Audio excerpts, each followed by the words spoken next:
Hare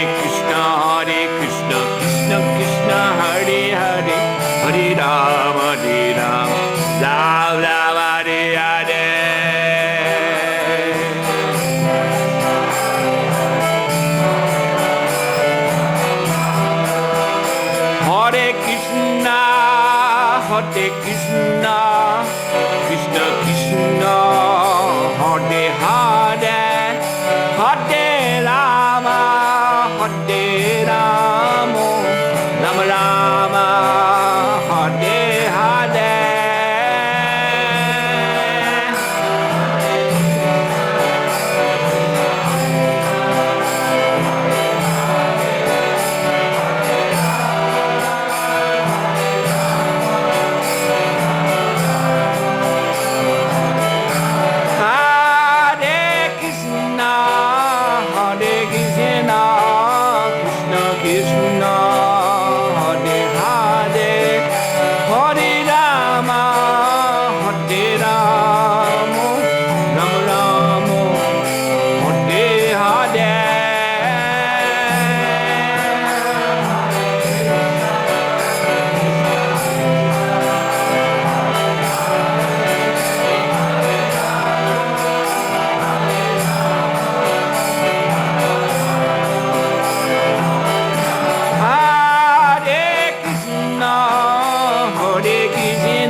Jari chanting Bhakti Bhavatanistaki Veda Shastra Pranani Tinani Tani Sarvashaha it appears that we are to read Bhagavad Gita chapter 7, text 27. If anyone knows differently, please tell me. That's where the marker was. So this chapter is called Knowledge of the Absolute. And this verse reads, Icha dvesha samuttena dvandva mohena bharata sarva bhutani samoham sargayanti parantapa.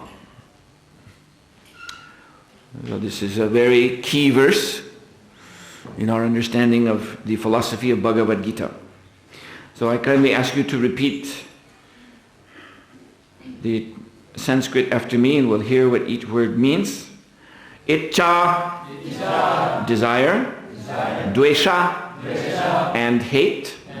Samuttena, arisen from. Dvandva, of duality. Mohena, by the illusion. Bharata, O scion of Bharat. Sarva, all. Bhutani, living entities. Samoham, into delusion. Sarge, while taking birth. Yanti, go. Parantapa, O conqueror of enemies. Translation and purport by His Divine Grace, Sri Bhaktivedanta Swami Srila Prabhupada Ki Jai. O scion of Bharat, O conqueror of the foe, all living entities are born into delusion, bewildered by dualities, arisen from desire and hate. Purport. The real constitutional position of the living entity is that of subordination to the Supreme Lord, who is pure knowledge. When one is deluded into separation from this pure knowledge, he becomes controlled by illusory energy and cannot understand the Supreme Personality of Godhead. The illusory energy is manifested in the duality of desire and hate. Due to desire and hate, the ignorant person wants to become one with the Supreme Lord and envies Krishna as the Supreme Personality of Godhead. Pure devotees who are not deluded or contaminated by desire and hate can understand that Lord Sri Krishna appears by his internal potencies. But those who are deluded by duality and nescience think that the Supreme Personality of Godhead is created by material energies. This is their misfortune. Such deluded persons symptomatically dwell in dualities of dishonor and honor, misery and happiness, woman and man, good and bad, pleasure and pain, etc., thinking, this is my wife, this is my house, I am the master of this house, I am the husband of this wife. These are the dualities of delusion.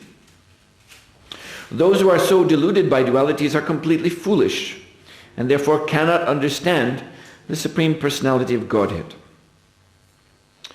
Once more, the verse reads, Icha dvesha samutina dvandva mohena bharata sarva bhutani samoham sargayanti parantapa. O scion of Bharata, O conqueror of the foe, all living entities are born into delusion, bewildered by dualities, arisen from desire and hate. Mukam karoti bachalam mangam langayate grimit kripitaram mande Shri Gurunjina taranam paramananda madhavam.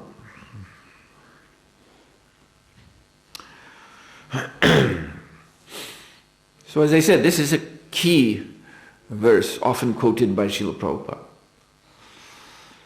And what it is bringing to us is insight into the nature of the living entity, his essential nature. And from that, then the nature of our existence in this material world. So this is Bhagavad Gita. This was spoken 5,000 years ago.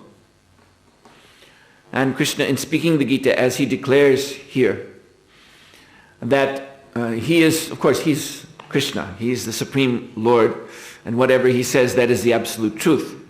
But even Krishna respects the system of disciplic succession. He respects ancient sages, Vedic sages, the Vedic Shastras. So he explains to Arjuna that what I'm saying, I am speaking in terms of the Brahma Sutra. That means the Vedanta philosophy. So this is the ancient and original philosophy, which is given at the very beginning of creation by Lord Brahma. This is what he transmits and comes down through Guru Parapara throughout the ages. So it is interesting to note that only recently in the Western world have scientists and philosophers gained some insight into this point that Krishna is making here about dvandva mohena. You see, when one looks back in the ideology, the conception of the way things are here in the Western world, so it just 100 years ago, in the 19th century, early part of the 20th century, the Western mind was predominated by mechanistic, impersonal materialism. So the idea is that everything here works like a machine, and this conception is drawn from scientific discoveries in the last 300 years or so, like Newton, Sir Isaac Newton.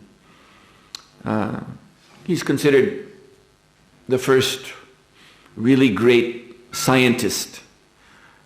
Before him, there were investigators. They weren't really scientists, but he is considered to be the real holy scientific mind, first in at least recent history. So he conceived of the world as a big machine. The universe, he compared it to a clock. So a clock is, of course, a very complex device. Many parts are put together in a systematic way. And once it's put together and wound up, it just runs. And different things happen, but this is all according to a preset plan. The clock tells time, all of that is going on.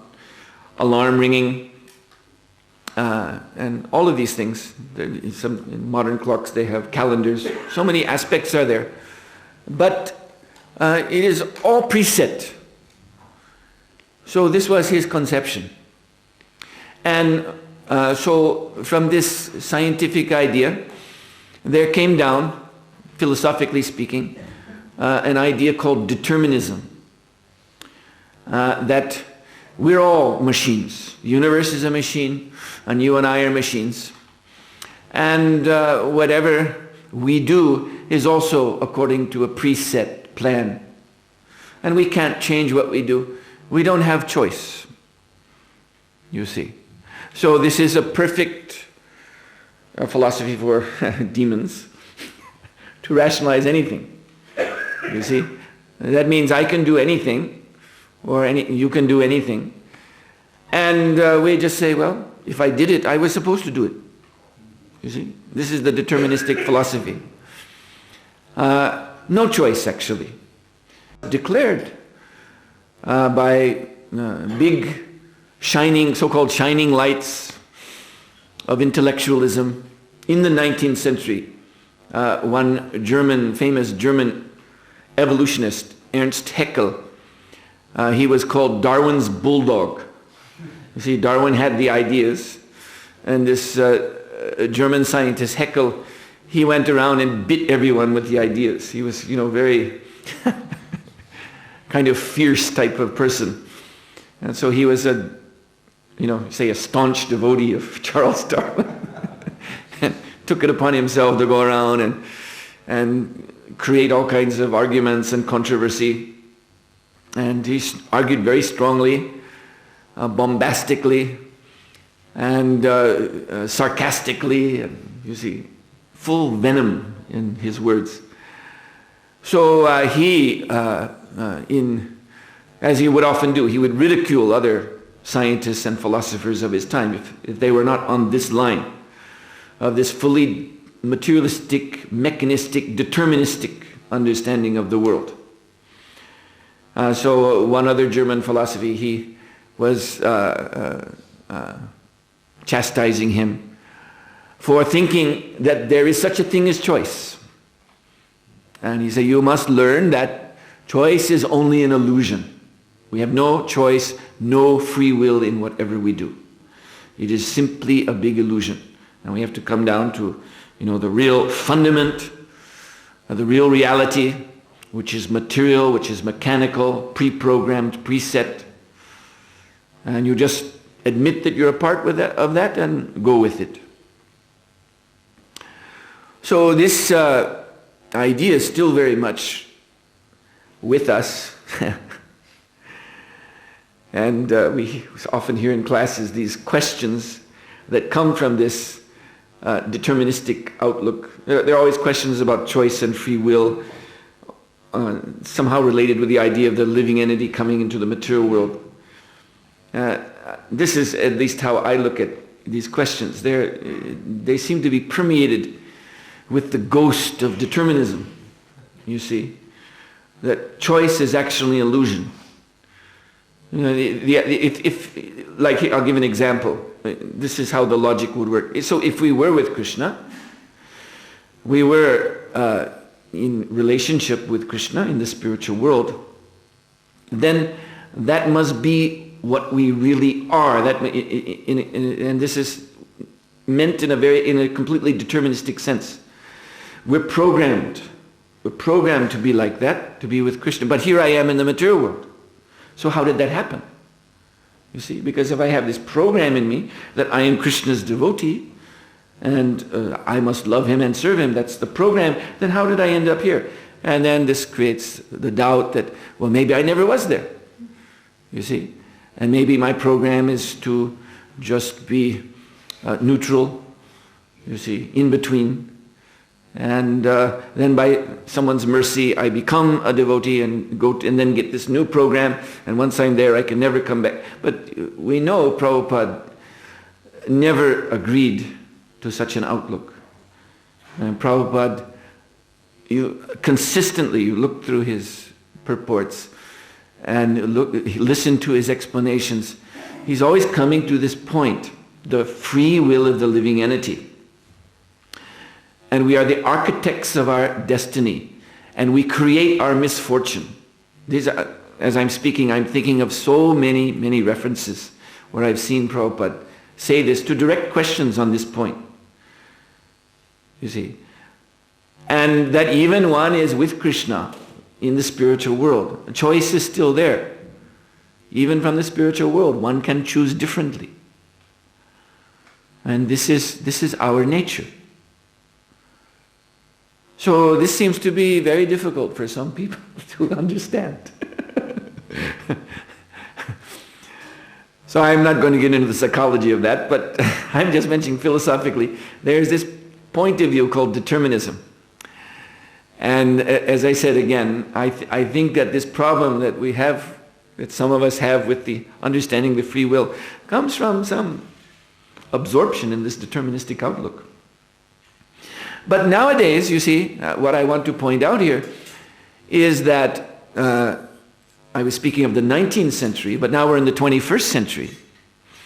And actually on the cutting edge of intellectual life, even among the karmis, this mechanistic, deterministic understanding is passé. It is no longer in vogue. So if you want to ask up-to-date questions, you better find out what is the current ideologies. Because this type of questioning free will is coming out of the 19th century. I'm being a little facetious here.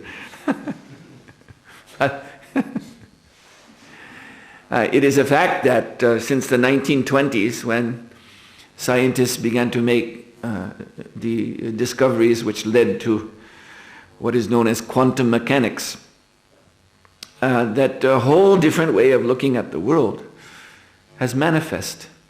And that is, as Krishna is saying here, dvandva, duality. And Krishna is saying that the duality here in the material world, in the conditioned souls, ichcha dvesha, is born from their attitude. In other words, Krishna is tracing the existence of the external duality, this fundamental duality, referring to quantum physics. I'll give an example. They say, if you try to understand one of these subatomic particles like an electron or a proton, so the understanding is either or. You see, either you can understand where it is, or you can understand its motion, but you cannot understand both together. So this is duality, either or. It is simply, and this is, this is something they are unable to go beyond. They have been trying since the 1920s with so many experiments, and these are mind-boggling. These experiments actually lead into mysticism, and scientists start to become very afraid because these experiments are what they say, pushing the envelope of reality into a totally non-materialistic understanding of things. They have these experiments where they send light particles, photons, through these slits in a black screen. And sometimes the particles are acting, light particles, as if they were little dots of substance. And sometimes they're acting like waves.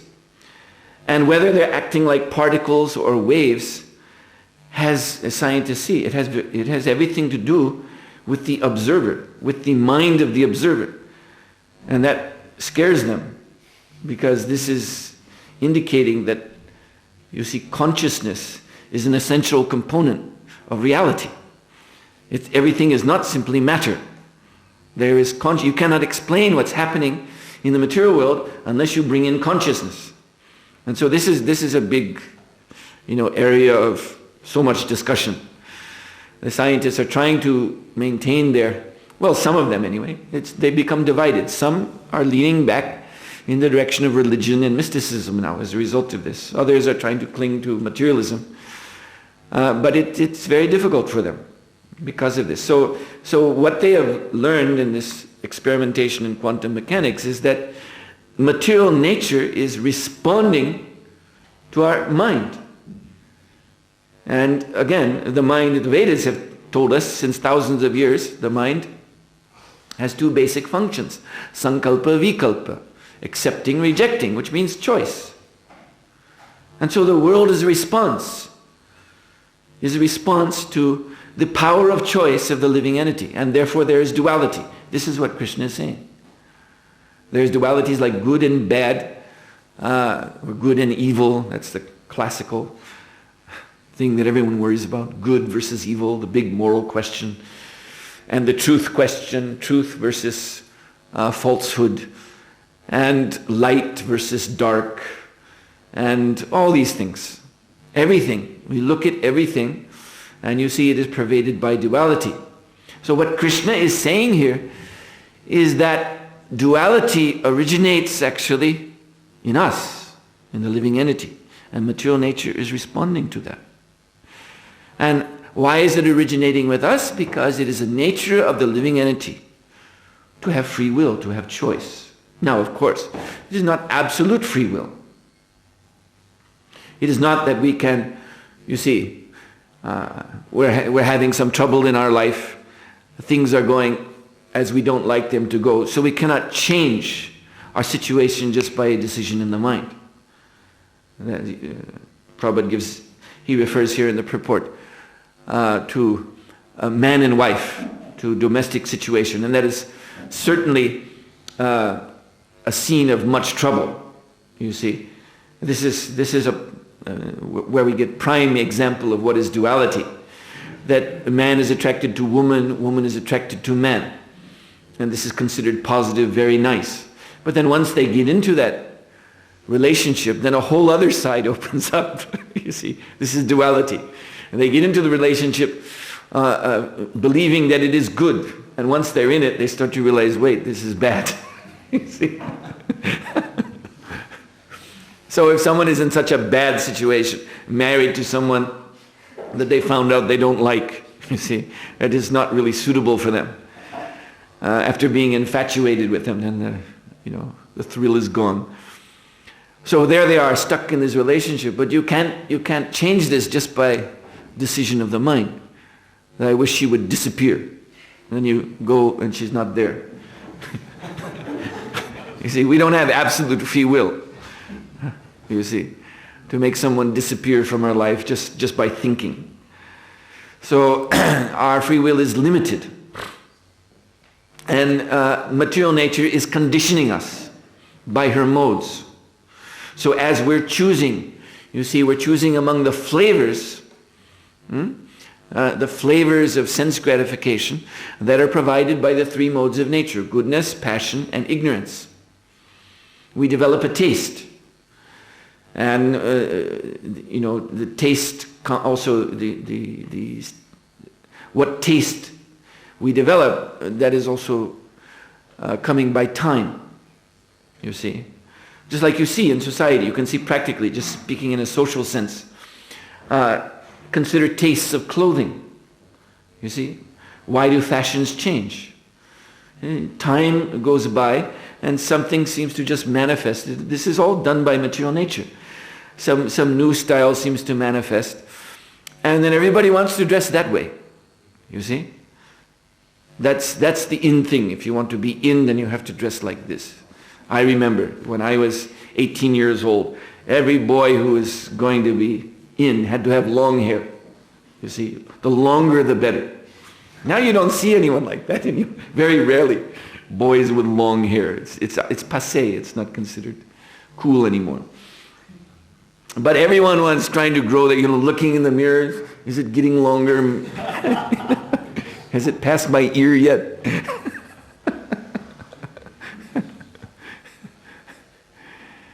and then a little more time goes by and this thing is gone. You see, nobody wants to wear their hair like that. And the next thing was to, wear a green mohawk or something. And now it's something else, you see. So clothes, hairstyle, you see. And this is coming about by time. Time is changing the modes of nature which predominate over us. So we are making choice, but it is in terms of what material nature is providing. You see? The options are given by material nature, and we choose among them, and we acquire a taste. You see, a liking for this or for that, and then we get conditioned by that. We get conditioned. Condition means addicted. You see, the classical, again, this conditioning is a relatively very new idea in the West. It comes from this Ivan Pavlov, a Russian scientist. He conceived of this, what he called conditioned reflex. He introduced this term. And he had dogs, and he would bring food before the dogs. And when the food was brought, a bell was rung. So the dogs became conditioned. They associated the sound of bell with food. So he didn't have to bring the food after a while. Just ring the bell and they would respond as if food was there. They would salivate. This is conditioning. You see? And this is what material nature is doing to us. Because the only thing that's really going to satisfy us is Krishna. But material nature is, instead of providing the thing she's ringing bell, she's something else. And we're getting all worked up. Oh, this is it. This is it. This is the thing I'm waiting for. This is the nectar for which I'm always anxious. But it's not, just like a bell is never going to fill your belly. You see? So anything Maya has to provide in the three modes of nature is not going to satisfy us. And that's why the living entity goes on, choosing newer and newer things provided by time. Because the old things didn't satisfy. You see? So this is going on, and this is why we stay in the material world. This is the meaning of unfulfilled desire. choosing things that don't satisfy us, until the free will is left unsatisfied and wants to choose more, so we have to take birth again. And then we get a new menu of choices in a new body. Krishna talks about this in the Gita. A new set of senses are assembled around the mind. You see, according to how we chose before. So unfortunately in this present age, people are really making very bad choices. They are choosing animalistic sense objects. And that means in the next life, by that choice, you see, everything is happening by free will. You can't blame some autocratic dictator in the sky. That you got there because of your choice. You see? But again, we're very small, we don't, of course, we don't have the memory, we don't remember how we find ourselves suddenly, you see, in a dog's body, a cat's body. We don't know how we got there. But we're responsible. And we are responsible ultimately because we originally chose to turn away from Krishna. Krishna bahir mukkahan bhoga vanchakari nikatasta maya japatiya dhare. So, Krishna bahirmukh. Bahir means external. Mukh means face. So we have turned our face away from Krishna, away from his internal pleasure pastimes, the internal energy of the Lord, where his Satchitananda form and activities are manifest. We have turned away from that to the external energy, Bahiranga Shakti, consisting of three modes, Rajugun, Tamogun, and Sattvagun. Krishna Bahir Mukkahan. And why? Why did we turn away? Bhoga Vanchakari. We wanted sense gratification. That means instead of choosing to serve Krishna, and it is stated by Jiva Goswami, Parama Purusha Sukha Matra Svasukatvam. You see, what is enshrined in the heart of a devotee, pure devotee, who has chosen to serve Krishna, what is enshrined there in the heart is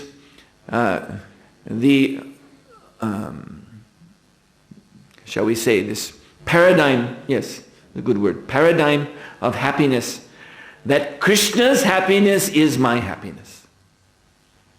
You see, there's no conception of separate happiness. What makes Krishna happy, that makes me happy. Or more to the point, more in clear focus, when I see Krishna happy, that's when I'm happy. You see? Seeing Krishna's smiling face. And Prabhupada gave that very nice example of the gopis. They dressed themselves.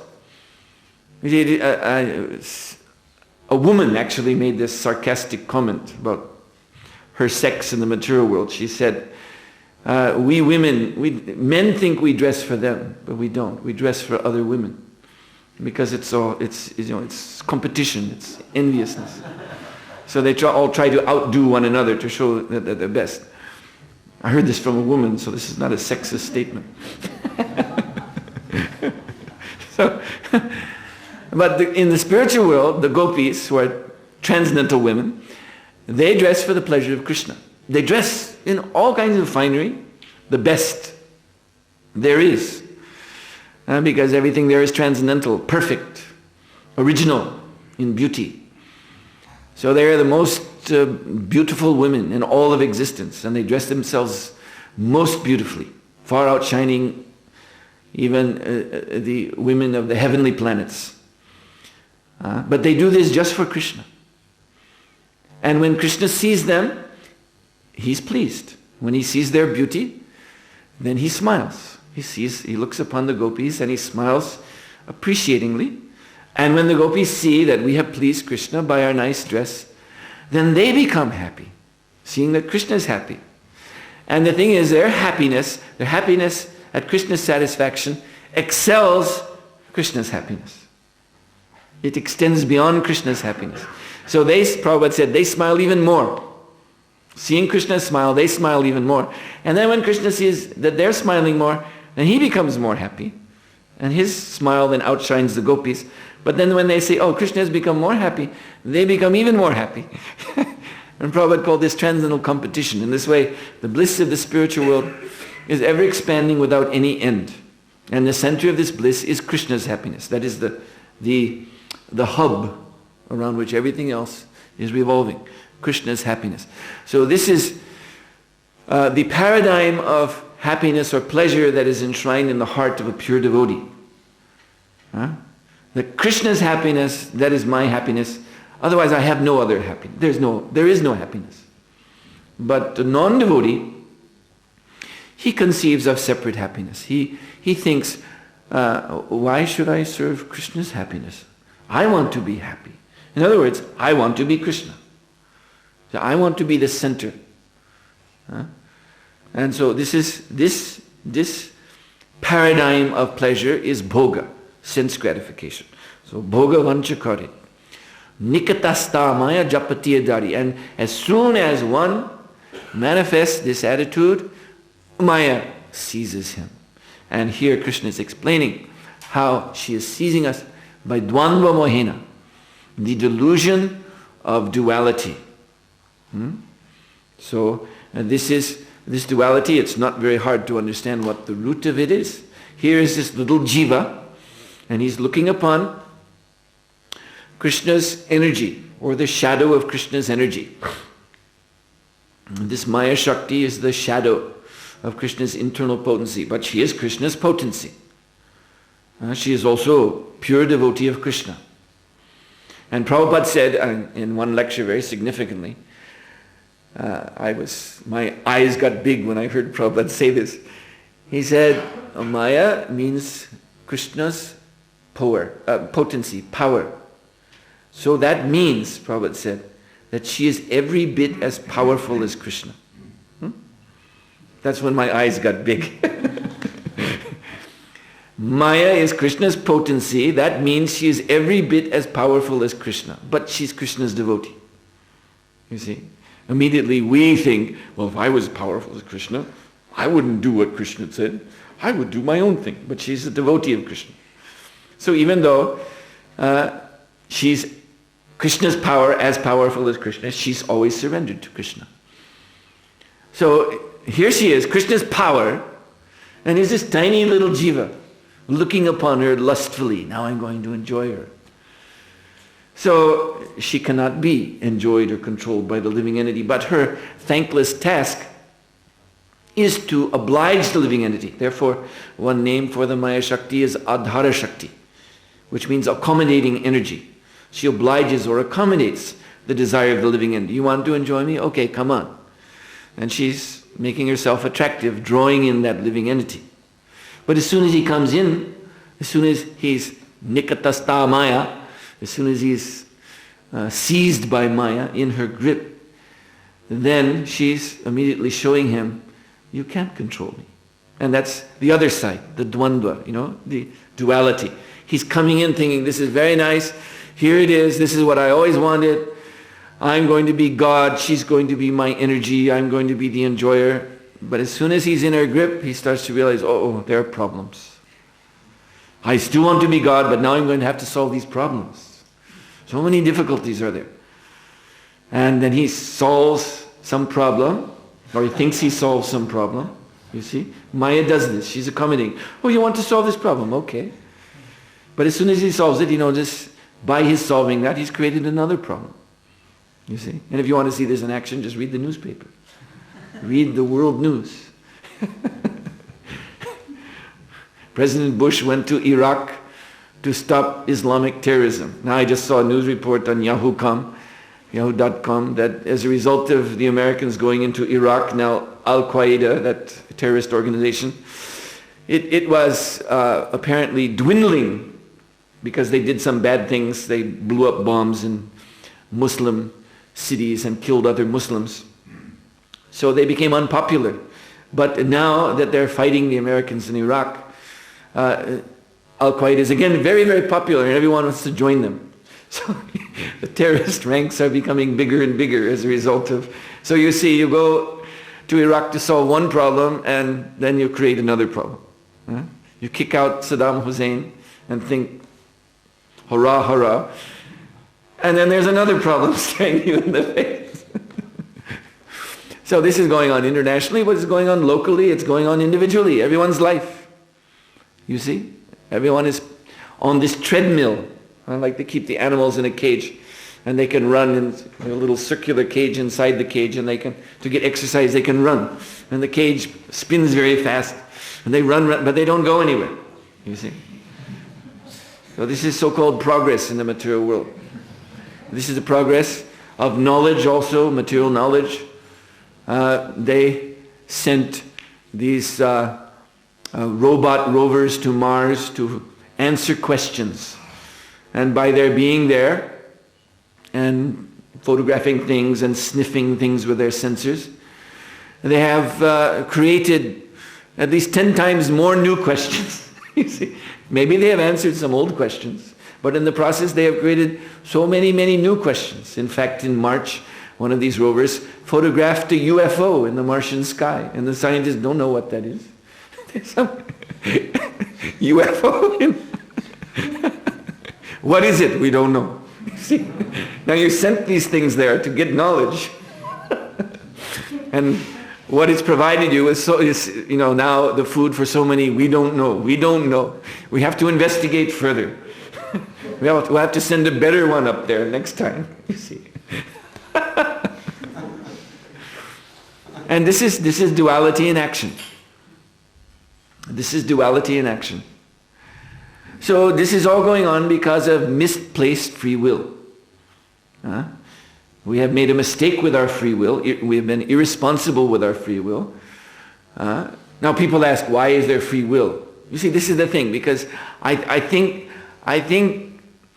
what it must be is that in the conditioned soul, you see, one of the basic qualification for becoming attracted to material world and coming down here, my reading from and we saw actually in the section of the Bhagavatam, we're reading in the morning, a few verses before, Prabhupada is explaining ignorance. Anda, tamishra, tamas, different kinds of ignorance. So, our material existence is founded on ignorance, ultimately. You see? And ignorance means laziness, sloth, sleep, wanting to be able to just relax and have everything done for me. This is the seed of the I want to be God desire. I just want to relax and everything will be done for me. And this is what material nature does. She says, all right, you come under my grip, I'll do everything for you. You sit in that body and the modes of nature will make the body work, you see. You just sit there and everything will be provided for you. This great machinery of material nature will provide you all the sense gratification. And you just go with it. You see, relax and, as they say, row, row, row your boat gently down the stream. Merrily, merrily, merrily, life is but a dream. You see? So, for someone in this state of laziness, tamas, then free will, it's a bothersome thing, you see. You mean I have to choose? And that means I have to examine, I have to wake up out of my ignorance and look at things very carefully and make oh, that's too much work. No, I just want things to happen automatically. That's better. Let it all happen automatically. And this is why they become enamored by such philosophies as determinism. And they like that idea. Yeah, everything, there's no choice. Everything just happens. Great. And I can just sleep, you see. I can just put my mind on, pause. And go through life like that. So, this is the mistake that we have made in the beginning. And therefore, we have been sucked into this material nature. This is the irresponsible use of choice. We have chosen to be asleep. Actually, our real position, our actual position as living entities is that we're all in the body of Mahavishnu. And we're sleeping there. And everything we're experiencing now is as Prabhupada explained, his dream. And the whole creation coming out from Mahavishnu and the successive Vishnu manifestations. This is like the dream of Mahavishnu. So our original, so to speak, original material position is with him. And this is how we have misused our free will. We've gone to sleep rather with sleep, you see. So in this sleeping state, then the dreams that we're experiencing, they are the nature of duality. That is still the kind of distorted result of our nature as choosers, as having free will. That we're having these good dreams, nice dreams, and nightmares, and they're all mixed together. Pleasure, pain, birth, death, heat, cold, honor, dishonor, all these things go on endlessly, because we cannot escape.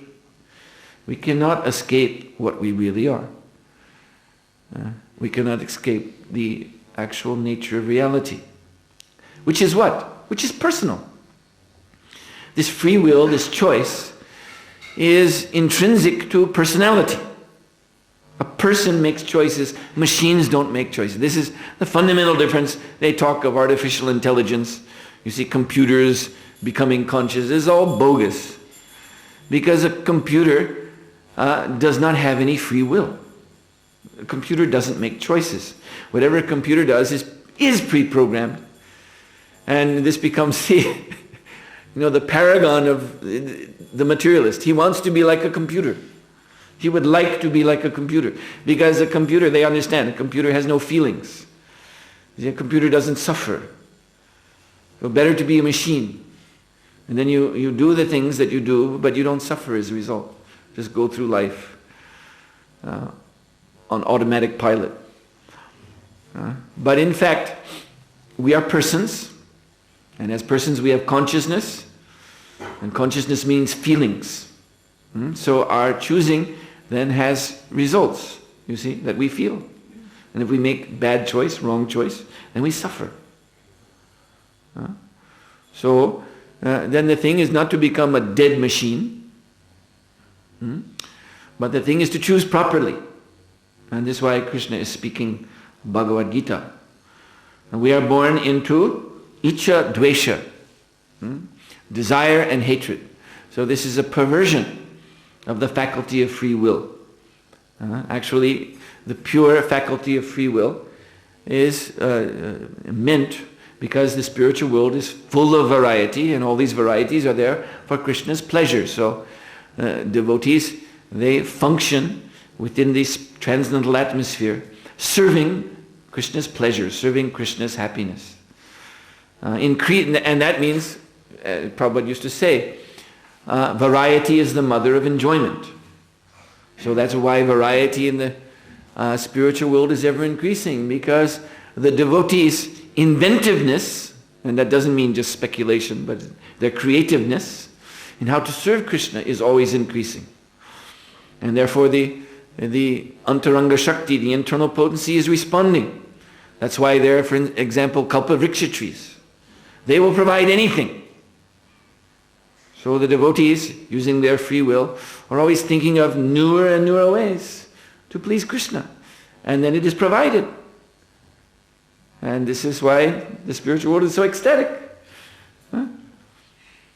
So wonderful. So this is the proper use of free will, but this means one has to become awake.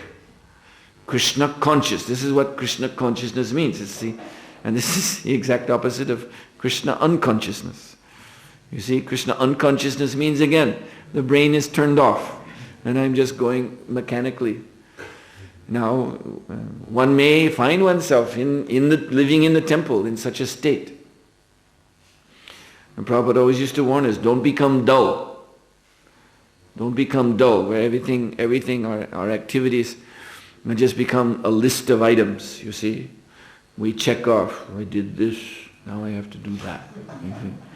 Like in a factory, you see. Now I have to go cook the offering. All right, now I will go cook the offering. I have to stir this 25 times. Now I have to add 1/4 of a gram of this spice, so on and so forth. You see, this is not Krishna this is Krishna unconsciousness. With the brain, the mind, the heart turned off, more or less. But because we are persons and because we are creatures of choice, then you see, if one is in that state, what does it mean? It means we have chosen not to be Krishna conscious. We have chosen not to think of Krishna, not to relish his happiness in our activities. You see, not to think of him that this what I am cooking is for his satisfaction, how he will enjoy this, I should make this, I should be very careful to make. Not doing this meditation just mechanically. That means, no, we will not just be blank, but our minds will become filled with thoughts of sense gratification. And then we'll be lost in this dvandva mohena, this illusion of duality, iccha dvesha, desiring, but as soon as we desire something, then a threat to that is immediately manifest by material nature, some danger, some opposition, and then we have to fight with that to satisfy it. In this way one is entangled. So we have to become awake in Krishna consciousness, and the way to become awake, as Prabhupada said, he compared the chanting of Hare Krishna Mahamantra to the sound of an alarm clock. You see? So this chanting is essential to lift the consciousness out of this darkness of the tamo guna, bring it into the light of Krishna consciousness. Alright, so I will stop here. Thank you very much. Is there any 1 or 2 questions? I lost the marker. I'll mark the place with a rose petal for tomorrow. Any question? 1 or 2? Yes? You've mentioned that Prabhupada says that Maya has the same potency as Krishna. But also he said that there is nobody who is greater or on the same level as Krishna. Yes. And it is said that Krishna is non-different from his energy. So Maya is Krishna's potency. That means she is not different from him. She has no separate existence from him. The idea that something is separate from Krishna is actually illusion. We are also not separate from Krishna. That doesn't mean we are Krishna, but we have no separate existence from Krishna. So all potencies, this is what Krishna is explaining in 10th chapter of Bhagavad Gita. In the Vibhuti Tattva Yoga, he's describing all potencies, like the potency one sees. I was recently in Nepal. So the Himalayan mountains are so huge. When you see them, you become struck with wonder. And you realize when you see the Himalayan mountains that nothing has prepared you. You might have seen the Alps in Switzerland or Austria, but those mountains are those are anthills compared to the Himalayas. So that's a potency of Krishna. Krishna says of mountains, I am the Himalayas. And when you see them, you actually, you'll remember that. You see, you become so astonished, amazing how big these mountains are. That is Krishna. Krishna says of fish, I'm the shark. You see, I remember when I was a little boy, small boy, we lived in these islands in the Atlantic, the Azores, which belonged to Portugal. I lived there for about 4 years. And my father used to take me out sometimes in a small boat with a motor on the back. You could go out because these are islands in the Atlantic. So you go out 100 meters from the shore and you're in the deep ocean, you see. And, all the living entities in the deep ocean, they're there. So we'd go out putt-putting around, and I would look behind the boat, and I'd see the fin of a shark following us, you see. And as a little boy, of course, I'd become quite scared. So I remember back on that kind of, it's a kind of a thrill of fear when you see such a creature. And then when I read Bhagavad Gita, I thought, oh yes, Krishna says of fish I'm sharks. Yes. I realized I got some insight into that. So he's describing so many things of this world which are manifest of his vibhuti. So all of this, it only exists because of Krishna, so therefore it is not different from him. So this type of calculation that you're making means you're separating something from Krishna, and you can't do that. If you do that, that is called in 11th canto of Bhagavatam, Maya. Vayam dutidya biniveshyat shad, ishad apitasya viparyo smriti. So Vayam dvitiya means a second thing, dvi. Eka means one, dvi means two, dva means two. So dvitiya means something else. So there is Krishna. If we think there is something else than Krishna and his energies, we are in Maya. That's what Maya is. Maya is, as I explained, not separate from Krishna, but to be in Maya means to think she is. You see? That we are here in the material world, and Krishna is either, doesn't exist at all, or maybe he exists, or if he does exist, he's very far away, doesn't see what we're doing here, doesn't care what we're doing here. You see? So in this way we make a separation between us and Krishna, and that's Maya. Okay, I'll stop here. Thank you very much for the Prabhupada Ki Jai.